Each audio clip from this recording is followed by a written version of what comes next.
నమస్కారం ఈటీవీ 360 కి స్వాగతం ముందుగా ప్రధాన అంశాలు జమ్మూ కశ్మీర్లో భద్రతా దళాలు ఉగ్రవాదుల మధ్య భీకర పోరు పాంపోర్ ఈడీఐ భవనంలో నక్కిన ముష్కరులు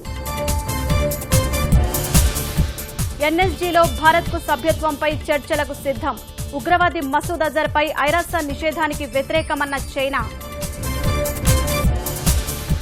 విశాఖను సుందర నగరంగా తీర్చిదిద్దుతాం కొత్త పైవంతెనల కోసం 15 రోజుల్లో టెండర్లు పిలుస్తామన్న సీఎం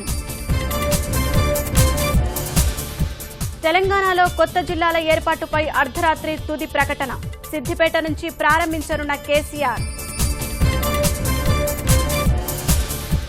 8 నెలల కనిష్టానికి దిగజారిన పారిశ్రామికోత్పత్తి తయారీ మైనింగ్ ఉత్పాదక వస్తువుల రంగాలు తిరోగమనం రెండో విడత చర్చలోనూ హిల్లరీదే ఆధిక్యం 57% మద్దతు అభ్యర్థులిద్దరి మధ్య ఆరోపణల పర్వం తొలి ఇన్నింగ్స్ లో 299 పరుగులకే కివీస్ ఆలౌట్ అశ్విన్ కు 6 వికెట్లు 276 పరుగుల ఆధిక్యంలో భారత్ దుర్గమ్మ దర్శనానికి పోటెత్తిన భక్తులు అశ్వవాహనంపై ఊరేగనున్న శ్రీవారు